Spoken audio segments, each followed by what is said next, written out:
Halo sahabat PU, selamat datang di podcast Konstruksi Berkualitas episode 1, yaitu sesi Tanya Pengadaan. Perkenalkan, saya Bramantio Suryodahono selaku host. Di sini sudah hadir di samping saya Bapak Fani Duha. Selamat pagi Bapak. Pagi Mas Tio, gimana kabarnya Mas? Alhamdulillah, baik. Alhamdulillah, sehat selalu. Oke, just informasi ini buat sahabat PU, Pak Fani Duha merupakan salah satu Kasubdit di Direktorat Pengadaan Jasa Konstruksi, yaitu Kasubdit Advas ya Pak ya, Advokasi dan Fasilitasi. Beliau juga menjabat selaku Wakil Ketua Badan Pengembangan Kompetensi di DPP Ikatan Ahli Pengadaan Indonesia. Betul ya Pak? Betul Mas.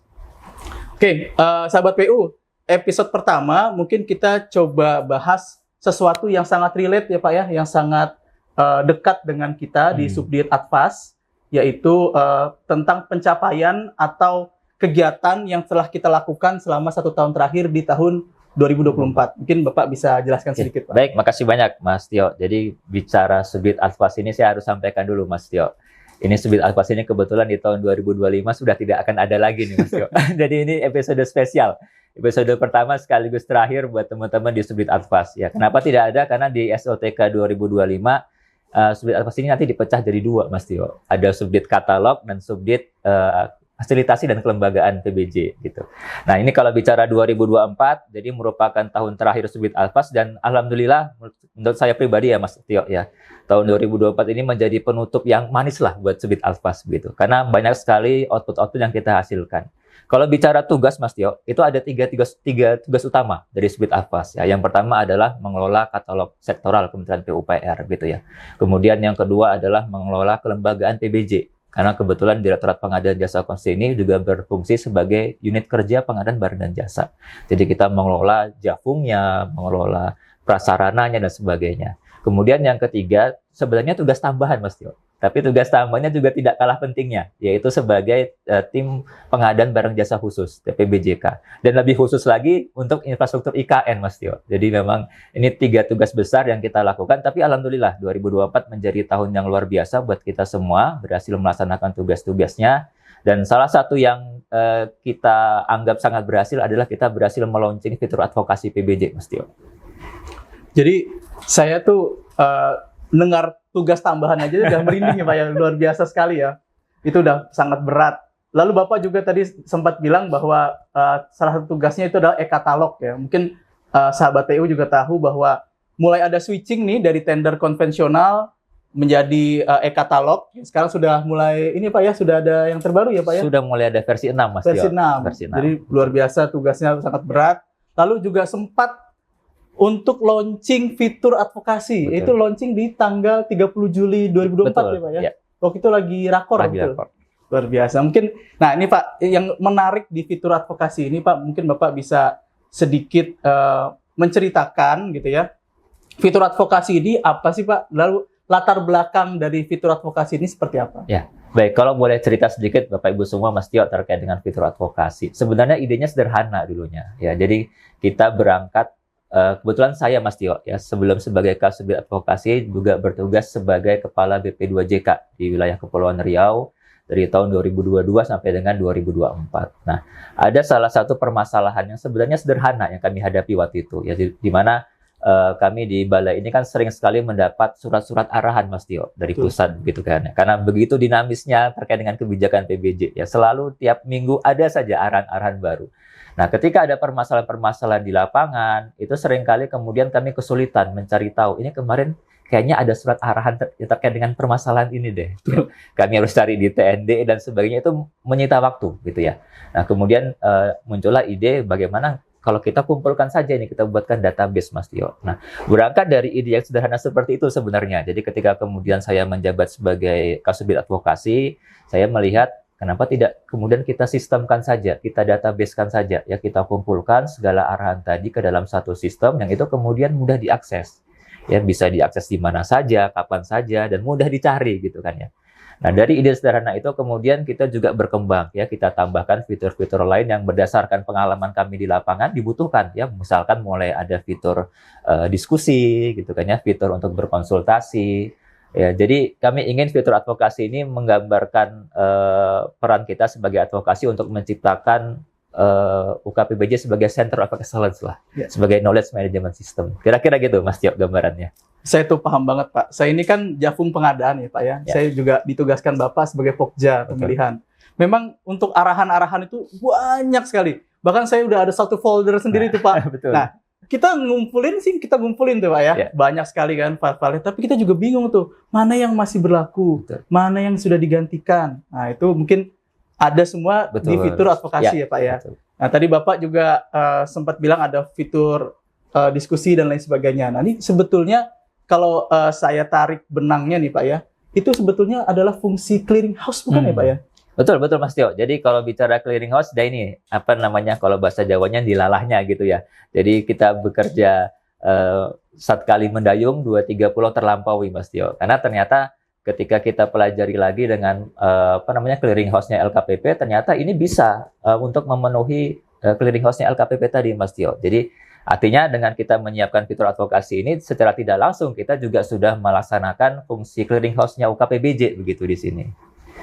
Oke. Nah, ini yang menarik nih Pak. Fitur advokasi tadi kita sudah bicara sedikit tentang fungsinya, fiturnya seperti apa. Ya. Nah, ini kalau boleh diinformasikan ke sahabat PU yang bisa akses dan diaksesnya tuh lewat mana nih Pak untuk Oke. fitur tersebut? Pak? Baik, jadi Mas Tio dan teman-teman semua gitu ya. Jadi ketika kami membangun fitur advokasi ini, kami berprinsip harus memudahkan gitu ya, harus memudahkan pengguna jasa atau harus memudahkan usernya lah gitu ya. Karena nah dengan konsep tadi Mas Tio gitu ya. Jadi ketika kami membangun sistem fitur advokasi ini sebenarnya ada pilihan Mas Tio. Bisa saja kita membangun dari awal gitu ya. Kita buat laman tersendiri buat fitur advokasi, tapi kan kemudian tidak efisien. Betul. Kita harus menyiapkan konsep halamannya sendiri gitu ya, kemudian servernya sendiri, kemudian juga nanti dari sisi pengguna juga tidak mudah juga. Mereka harus buka halaman baru, kemudian juga harus mendaftar, meregistrasi, mengingat user dan password. Itu nggak mudah loh Mas Tio. Betul, betul, Pak. Kesekian banyak halaman yang kita harus ingat user dan passwordnya apa gitu ya. Nah kemudian kami berpikir untuk efisiensi bagaimana kalau tidak kita kaitkan saja atau kita tautkan saja di namanya SIPBJ Mas Tio. Karena kita kan tahu ya teman-teman Pokja di lapangan itu sehari-hari pasti mengakses SIPBJ untuk melaksanakan proses tender dan seleksi. Jadi sudah kita tempelkan di sana sehingga teman-teman itu ketika melaksanakan proses tender seleksi ya mereka cukup buka SIPBJ ya untuk memproses paketnya. Kemudian ketika memproses paket tadi mungkin ada permasalahan, mereka bisa langsung akses di fitur advokasi. Kira-kira gitu. Dan untuk akses tadi Mas Tio ya, memang masih terbatas ya Bapak Ibu semua, Mas Tio. Kita masih membatasi hanya untuk teman-teman di BP2JK dan di Bina Konsorsilah gitu ya.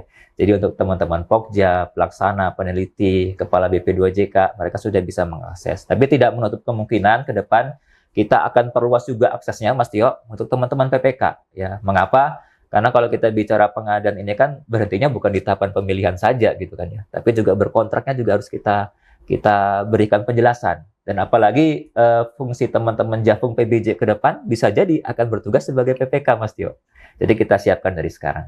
Seperti itu kira-kira Mas. Oke, mungkin informasi nih untuk sahabat PU bahwa SIPBJ itu adalah Sistem Informasi Pengadaan Barang dan Jasa. Betul. Jadi Pokja pemilihan di Balai seluruh Indonesia maupun PPK itu juga beberapa sudah bisa akses ya. Di situ kita bisa cek simpan yaitu untuk melihat pengalaman personil maupun badan usaha. Betul. Lalu juga ada SIMPK, pasti juga bisa diakses melalui SIPBJ tersebut ya Pak ya. Mungkin tadi Bapak sudah sedikit mengulas gitu ya menu-menu dari fitur advokasi. Nah mungkin sekarang coba saya mau runutkan nih Pak. Tadi Bapak sudah ada diskusi, konsultasi ya Pak ya. Nah, mungkin Bapak bisa menjelaskan lebih detail lagi nih terkait fiturnya apa saja sih Pak di menu-menu tersebut Pak? Betul, baik. Jadi untuk hari ini Bapak Ibu semua, Mas Tio, kita ada 5 menu ya, 5 menu dalam fitur advokasi ini. Ya, pertama adalah Q&A, question and answer gitu ya. Jadi ini fitur di mana teman-teman pengguna ya user itu bisa mencari tahu ya ada pertanyaan apa, ada jawabannya apa dari setiap pertanyaan yang sering berulang gitu ya. Kita cantumkan di situ sehingga teman-teman bisa membaca ya, bisa mengetahui oh ini di tempat ini ada permasalahan seperti ini gitu ya. Kemudian jawabannya apa? Kita sediakan Mas Tio. Jadi ada solusinya juga di situ. Kemudian fitur yang kedua adalah fitur konsultasi panel ahli. Ya, konsultasi panel ahli ini adalah tempat atau media buat teman-teman BP2JK ketika menghadapi permasalahan di lapangan, kemudian tidak ketemu jawabannya di Q&A tadi, mereka bisa berkonsultasi di panel ahli ini gitu. Kemudian yang ketiga, fitur informasi. Ya, ini informasi ini adalah media untuk kita tadi mengumpulkan ya segala macam surat arahan, bahkan bukan hanya surat arahan saja, tapi juga materi-materi sosialisasi gitu ya. Kemudian juga template-template dokumen, baik itu dokumen pemilihan, kemudian dokumen berita acara buat SOP dan sebagainya, kita tambahkan di sana.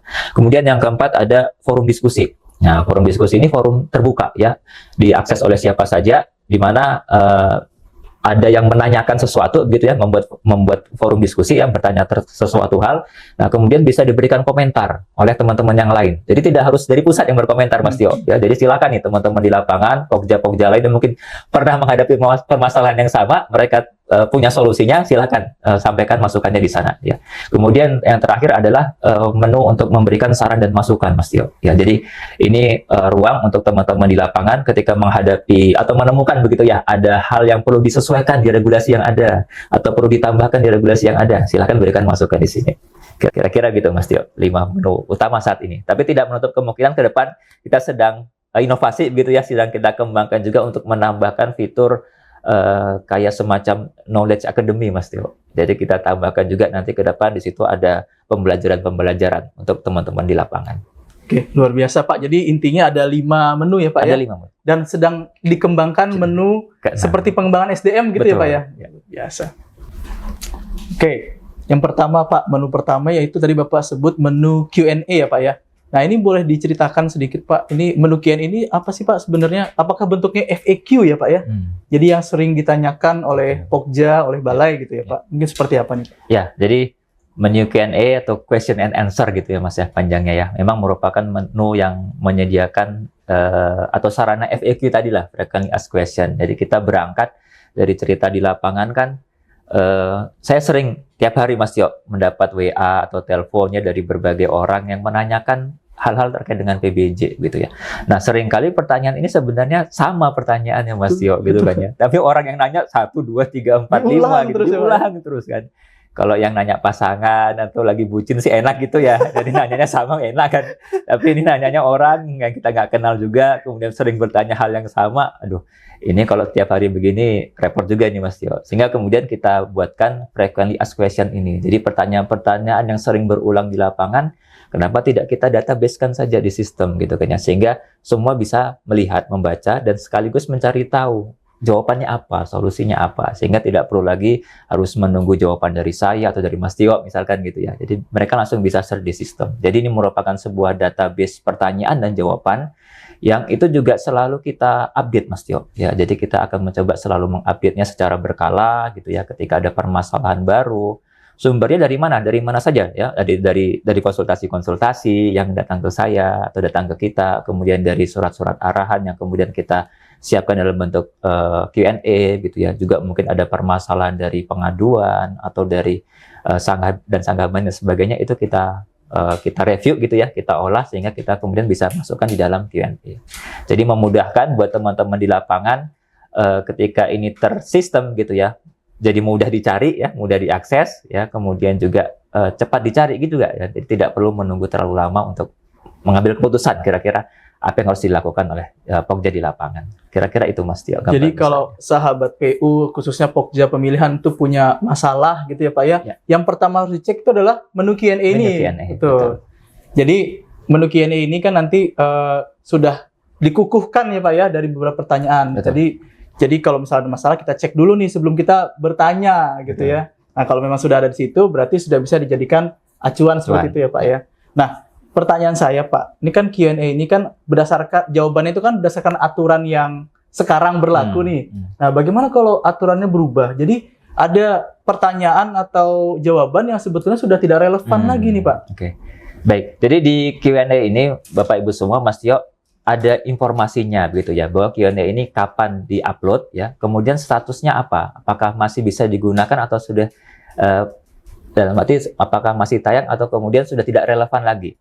Kalau tidak relevan lagi, kita akan turun tayangkan, Mas Tio. Ya, jadi makanya di dalam proses Q&A ini kami dengan tim Advas gitu akan selalu secara berkala ya mereview ya terkait dengan isi dari Q&A ini apakah masih relevan atau tidak. Ketika sudah tidak relevan dengan aturan yang terbaru, ya kita akan turun tayangkan.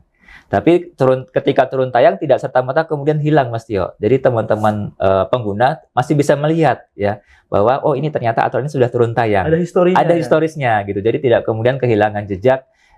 Kok kemarin saya baca ada Q&A ini tapi sekarang hilang gitu kan. Enggak, kita terbuka, transparan ya ketika memang sudah tidak relevan ya kita turun tayangkan tapi ada keterangannya, Mas Tio. Bahwa ini statusnya turun tayang. Nah, dalam pengembangan ke depan, Mas Tio, mereview ini kan tidak mudah ya, Mas Tio ya. Mereview ini kan apalagi nanti semakin lama kan akan semakin banyak Q&A-nya kan. Kalau semua harus tim Advas yang mereview berat gitu. Sehingga kemudian di pengembangan ke depan kita akan tambahkan satu fitur lagi untuk teman-teman usernya ya. Fitur untuk mereka bisa memberikan masukan, Mas Tio. Apakah Q&A ini masih relevan atau tidak dengan aturan terbaru. Nah, ketika mereka membaca ternyata sudah tidak relevan, mereka bisa mengusulkan kepada kami untuk diturun tayangkan. Nah, ini sebagai crowd control lah untuk memudahkan kita memastikan bahwa Q&A ini masih relevan dan bisa digunakan di lapangan. Kira-kira itu, Mas Tio. Saya sepakat sekali itu Pak sama tadi ya, bahwa yang sudah turun tayang, yang sudah tidak relevan itu juga tetap harus ada kelihatan. historinya. Betul. Karena kan misalnya Pokja mengacu gitu ya, melakukan evaluasi mengacu dari FAQ tersebut ya dari Q&A. Terus tiba-tiba masalah itu kan kita nggak tahu ya Pak, apakah masalah itu hadirnya sekarang, Betul. apakah tahun depan, 3 tahun lagi, dan kita harus mencari yang jadi acuan kita tuh ini loh. Nah itu masih tertera Masih ya Pak ya, tertera. meskipun aturan yang nanti ternyata sudah tidak relevan lagi gitu ya. Oke, menarik sekali Pak. Nah sekarang yang menu kedua nih Pak, selain Q&A, tadi Bapak sempat singgung sedikit terkait dengan menu konsultasi panel ahli ya Pak ya. Mungkin bisa dijelaskan sedikit Pak menu tersebut. Baik, jadi latar belakangnya Mas Tio, kenapa ada menu konsultasi panel ahli begitu ya. Jadi kalau tadi yang kayaknya tadi kan berangkatnya dari sering banyak pertanyaan-pertanyaan ke saya gitu kan ya. Nah kalau konsultasi panel ahli ini sering ada pertanyaan-pertanyaan untuk Pak Direktur gitu ya, yang selama ini disampaikan melalui surat secara formal kepada Pak Direktur. Ya kemudian untuk dimintakan arahannya atau tanggapannya. Nah ini kita sederhanakan prosesnya, jadi tidak melalui surat menyurat secara formal administratif, ya, tapi kita siapkan sarananya yang memudahkan untuk bisa diakses langsung, Mas Tio. Jadi Bapak Ibu Kepala BP2JK yang menemukan kendala di lapangan atau permasalahan yang tidak ada jawabannya gitu ya, atau yang belum ketemu jawabannya, ketimbang membuat surat permohonan untuk tanggapan ke pusat, bisa langsung bertanya ke panel ahli ini, Mas Tio. Ya, jadi sampaikan, tuliskan permasalahannya apa, kalau perlu juga dilengkapi dengan dokumen-dokumen pendukung, ya. Kemudian nanti ketika itu sudah masuk ke panel ahli ini, nanti akan direview oleh tim panel ahli untuk memberikan atau mempelajari permasalahannya apa, tanggapan rekomendasinya seperti apa. Jadi ada panel ahlinya, Mas Tio. Ada sendiri ya Pak ya? Betul. Ada alurnya sendiri. Nah, ini mungkin bisa dijelaskan juga nih Pak, kalau misalnya tadi Kepala Balai berarti ya Pak ya? Balai, betul. Kepala Balai mau mengajukan konsultasi panel ahli itu seperti apa sih Pak alurnya Pak? Ya, jadi sederhana saja Mas Tio. Jadi cukup buka fitur advokasi gitu kan ya, masuk ke menu konsultasi panel ahli. Di situ sudah kita siapkan isian untuk mereka menyampaikan, Bapak Ibu Kepala BP2JK menuliskan ya permasalahannya apa ya. Yang menjadi soal di lapangan apa ya, tinggal tuliskan di situ saja ya. Kalau perlu dilengkapi dengan data pendukung silakan ya, lengkapi dengan data-data pendukung. Nah setelah itu sudah kemudian dengan dua tadi sudah kemudian cukup untuk disubmit ya, disubmit kepada tim panel ahli. Nanti panel ahli yang kemudian akan mereview, Mas Tio, apakah kemudian misalkan diperlukan konsultasi diskusi langsung ya dengan yang penanya, atau cukup dari tim panel ahli ini berembuk berdiskusi untuk merumuskan tanggapan, cukup seperti itu. Nanti ketika sudah dirembuk, sudah diskusikan, ya tim panel ahli akan mengeluarkan rekomendasinya, Mas Tio. Nah, rekomendasi ini bisa digunakan sebagai acuan buat teman-teman BP2JK untuk mengambil keputusan di lapangan. Harus apa? Jadi cukup kuat ya Pak untuk menjadi acuan ya Pak ya? Ya, jadi dalam mengambil rekomendasi ini kan tentu tim panel ahli juga berdasarkan aturan yang ada, Mas Tio. Kan juga tidak sembarangan juga kan ya. Jadi tetap berdasarkan aturan-aturan yang berlaku. Kemudian ini diskusikan dengan para panel ahli, mulai dari level Kasubdit, level direktur, semua ikut berdiskusi untuk memberikan masukannya terkait dengan rekomendasi tadi. Oke, itu kan Bapak tadi jelaskan dari kepala balai ya Pak Dari ya, kepala jadi balai, inisiasinya ya. Lalu kalau di level Pokja nih Pak, yang mau bertanya, Oh, oke. apakah bisa nih Pak? Ya, jadi memang untuk saat ini Bapak Ibu semua, Mas Tio, menu konsultasi panel ahli ini masih terbatas. Memang hanya kita batasi untuk kepala BP2JK saja. Ya, ini untuk sekaligus untuk memfilter lah gitu ya. Kira-kira ini perlu disampaikan ke panel ahli atau enggak pertanyaannya gitu kan. Siapa tahu kemudian dari kepala BP2JK-nya ketika Pokja menghadapi masalah, berdiskusi dengan kepala BP2JK-nya sudah menemukan solusinya apa gitu kan. Jadi memang kita batasi hanya untuk kepala BP2JK. Nah, bagaimana dengan teman-teman Pokja yang ingin bertanya? Ya, satu tadi bisa kemudian menanyakan ke kepala BP2JK-nya. Ya, kalau kemudian kepala BP2JK merasa, wah ya ini saya juga nggak tahu jawabannya nih Mas Tio. Ya, sudah kita tanyakan ke pusat aja. Nanti kepala BP2JK akan mengisi di konsultasi panel ahli tadi, gitu kan ya. Tapi bisa juga teman-teman Pokja itu menanyakan ke forum diskusi. Ya, nanti kita cerita lebih lanjut lah Mas Tio terkait dengan forum diskusi ini. Tapi kira-kira begitu gambarannya.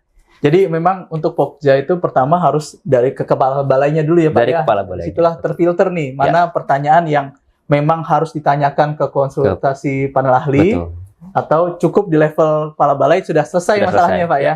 Nah, selanjutnya Pak, ini tadi Bapak sudah 2 ya, Q&A, konsultasi panel ahli. Yang ketiga nih Pak, yaitu terkait menu saran dan masukan PBJ. Okay.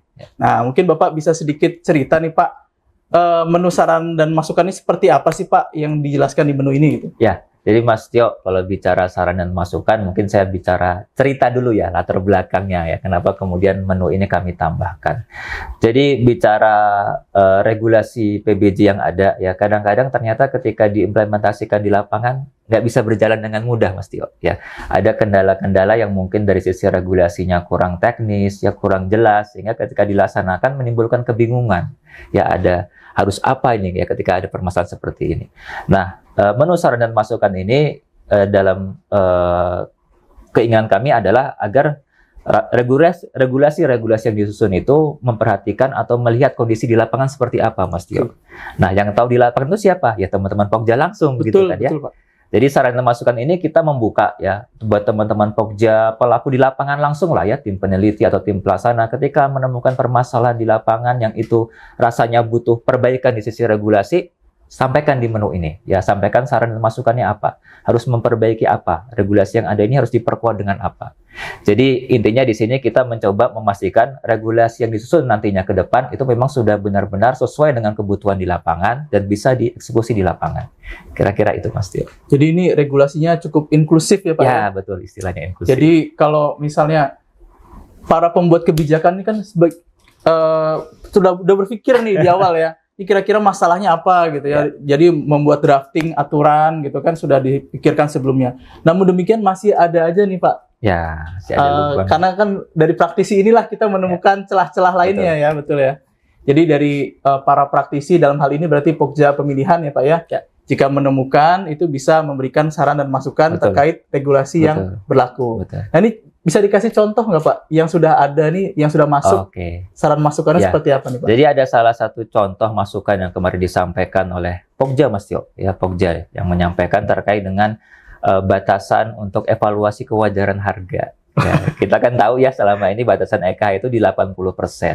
Nah, beliau atau yang bersangkutan ini menyampaikan usulan kenapa tidak diubah ke 90% sekarang, Mas. Ya. Kenapa? Karena kan sekarang kita sudah pakai SIPASTI nih di Kementerian PUPR kan, atau Kementerian PU sekarang lah ya. Artinya penyusunan harga perkiraan sendiri kita itu sekarang sudah lebih akurat ya, lebih tajam sehingga harusnya ya HPS kita itu sudah bisa dikatakan cukup valid lah ya. Pakai harga pasar. Sudah pakai harga pasar lagi yang sesuai dengan kondisi di lapangan gitu kan ya. Sehingga tidak make sense lagi kalau kemudian EKH-nya ini di batas 80 gitu kan ya. Jadi kenapa tidak kemudian diusulkan di 90% gitu. Dan ketika kami ini sampaikan kepada pimpinan setuju Mas Tio. Ya mengamini juga. Memang ini harusnya begini nih gitu kan ya. Jadi masukan-masukan seperti inilah yang kami butuhkan dari Bapak Ibu semua ya. Dari pelaku langsung di lapangan yang merasakan langsung apa kesulitan dari regulasi yang ada sekarang. Ya silakan. Mau sekecil apapun yang menurut Bapak Ibu atau seremeh apapun ya dalam pandangan Bapak Ibu semua, silakan sampaikan di saran dan masukan. Pasti itu berguna untuk penyusunan regulasi ke depannya, Mas Tio. Nah, saran masukan tadi Pak, itu sampai level mana nih Pak? Apakah di Kementerian PU saja atau seperti apa? Ini kan kita tahu ya, pengadaan itu kan di LKPP nih Pak. Iya, nah, ini seperti apa nih Pak? Ya, nanti akan kita lihat Mas Tio, saran dan masukan ini siapa yang kemudian bisa menindaklanjuti. Ya, kalau itu cukup dengan arahan-arahan dari pimpinan, dari Pak Direktur atau dari Pak Dirjen, ya sudah kita selesaikan masukan tadi di level misalkan mengeluarkan surat edaran atau surat arahan ya. Tapi ketika itu membutuhkan regulasi yang lebih tinggi tadi misalkan dari LKPP ya kita akan sampaikan kepada LKPP ya untuk mereka bisa menindaklanjuti. Jadi setiap ada pembahasan-pembahasan atau akhir-akhir inilah Mas Tio ya dalam sebulan 2 bulan ini LKPP sering mengundang untuk perbaikan regulasi PBJ. Kita sampaikan masukan-masukan tadi ya dari teman-teman di lapangan masukannya apa itu kita sampaikan kepada LKPP. Gitu Mas Tio. Jadi kita sebagai corong ya Pak ya, Ya. kita corong untuk pembuat kebijakan di LKPP juga nih Bapak Ibu. Betul. Jadi kalau sahabat PU khususnya Pokja pemilihan ada yang merasa aturan ini kurang relevan gitu ya, atau ada masalah inkonsistensi ya Pak ya. Betul. Nah, ini silahkan digunakan fiturnya di menu saran dan Nah, masukan PBJ. Oke. Di menu yang berikutnya nih Pak, sebenarnya Bapak juga sudah sempat singgung tadi ya, ada forum diskusi. Betul. Nah, mungkin Bapak bisa jelaskan nih Pak, ini user bisa ngapain aja Pak di menu forum diskusi ini Pak? Baik.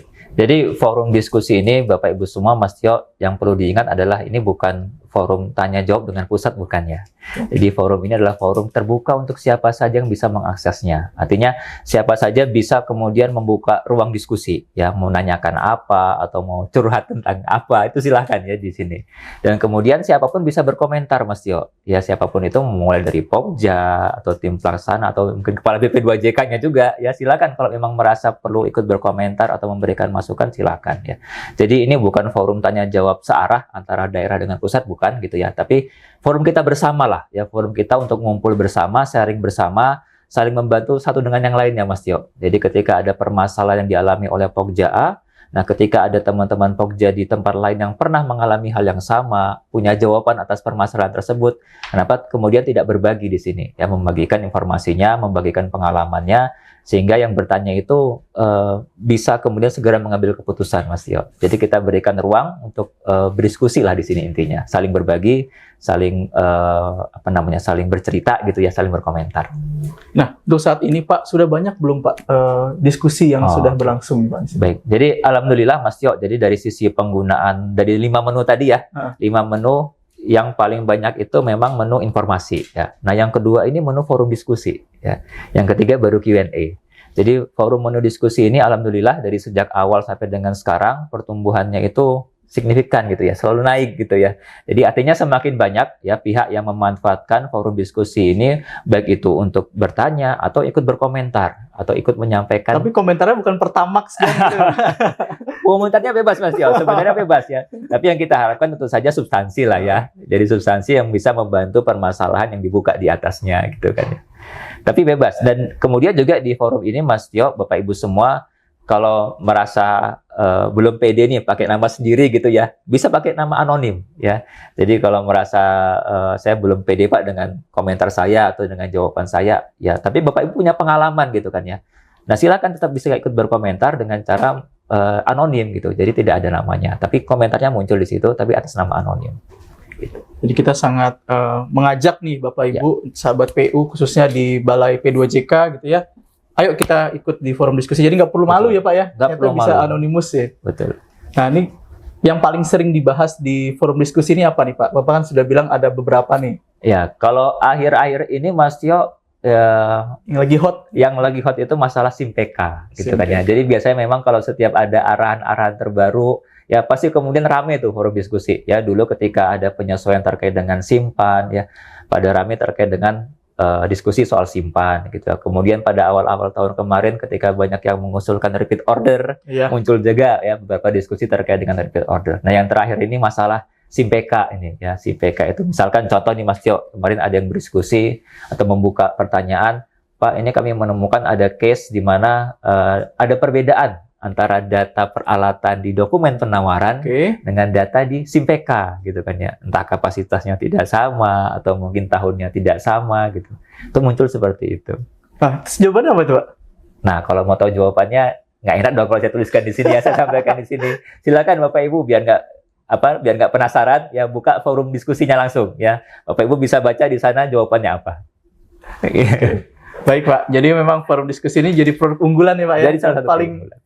paling banyak diakses justru forum diskusi ini. Jadi buat sahabat PU, Pokja Pemilihan khususnya merasa tadi pertanyaannya apa nih jawabannya gitu ya, atau punya pertanyaan lagi, silahkan ya. Jadi nggak perlu nunggu kepala balai untuk konsultasi. Kalau mau langsung nanya di forum diskusi pun juga bisa dilakukan. Ya. Oke, selanjutnya nih Pak, yaitu menu informasi. Nah, menu informasi ini salah satu fungsi UKPBJ itu kan melakukan pembinaan ya Pak ya, melakukan pembinaan. Lalu juga menu yang terakhir ini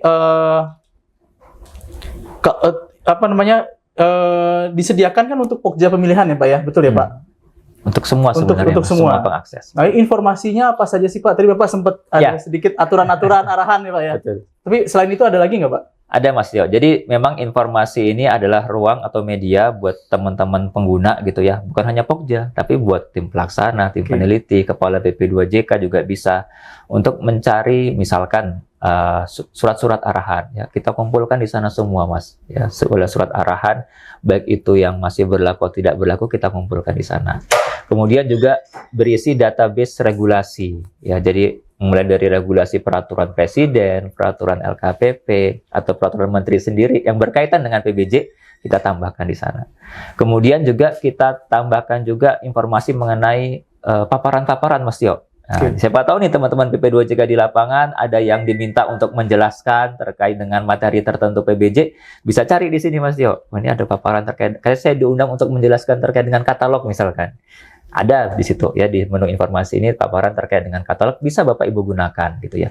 Kemudian juga, nah yang terakhir ini kita tambahkan MDP Mas Tio, ya, MDP. Model dokumen pemilihan yang sudah mengakomodir sekian banyak perubahan-perubahan tadi ya. Kalau kita serahkan ke masing-masing Pokja BP2JK ini bisa beda-beda ini penyusunannya. Betul Pak, karena gitu kan di bulan Juli keluar arahan ini, ternyata di bulan Agustus arahan tadi dicabut, diganti ini. Iya, betul. Kan suka beda-beda nih Pak MDP. Makanya kita buatkan istilahnya MDP ultimate-nya gitulah ya. MDP yang sudah mengakomodir segala perubahan tadi, ini silakan diunduh. Nah, teman-teman Pokja silakan bekerja dari situ gitu kan. Tinggal melengkapi dengan isian-isian LDP dan LDK-nya saja. Nah, MDP Ultimate ini kemarin saya tuh sempat ikut rapat nih, Pak.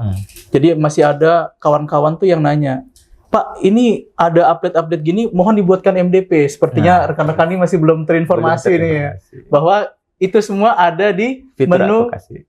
Informasi di fitur advokasi. Oke, jadi cukup update ya Pak ya, dan ini selalu diupdate ya Pak? Dan selalu kita update, bahkan ini termasuk yang paling sering kita update Mas Tio, karena banyak surat arahan, kemudian juga kita tambahkan tadi template MDP, bahkan kita juga sudah tambahkan Bapak Ibu semua Mas Tio, template-template berita acara untuk pemenuhan SOP. Ya, ini kan sering sebenarnya di lapangan itu teman-teman kesulitan melaksanakan SOP yang ada karena belum ada format berita acaranya, ya, format dokumen-dokumennya. Ini kita siapkan juga di situ template-nya. Sehingga memudahkan ya buat teman-teman memastikan sudah melaksanakan sesuai dengan SOP yang ada. Oke, berarti kalau udah kayak gini udah aman ya Pak ya, berarti satu Indonesia, seluruh provinsi bisa seragam semua nih Pak. Mudah-mudahan. Khususnya untuk MDP ini ya Pak ya. Kita sudah siapkan tools-nya gitu ya, tinggal teman-teman di lapangan lah yang mengeksekusinya nih. Oke, baik, luar biasa. Terima kasih atas waktunya Pak Fani. Jadi bisa saya simpulkan sahabat PU semua bahwa di fitur advokasi sekarang sudah ada 5 menu dan ada 1 pengembangan ya Pak ya. Yang pertama menu Q&A, lalu ada konsultasi panel ahli, lalu ada saran dan masukan PBJ, lalu yang keempat ada forum diskusi, dan yang terakhir informasi. Dan akan dikembangkan nih Pak ya, insya Allah kalau misalnya jadi nanti akan ada seperti pengembangan SDM ya Pak ya. Pengembangan SDM khususnya di Javum PBJ berarti Pak. Oke, baik. Tadi juga sudah disampaikan oleh Pak Fani dan rekan-rekan kalau misalnya sahabat PU ingin mencari informasi khususnya MDP Ultimate itu juga bisa diakses di menu informasi. Konsultasi panel ahli juga bisa disampaikan melalui kepala balai, ya Pak ya. Bisa ikut aktif di forum diskusi. Betul.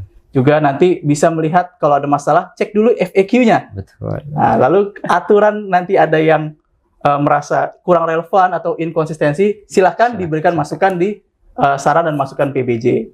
Mungkin seperti itu Bapak. Sebelum diakhiri, Bapak ada yang mau disampaikan lagi?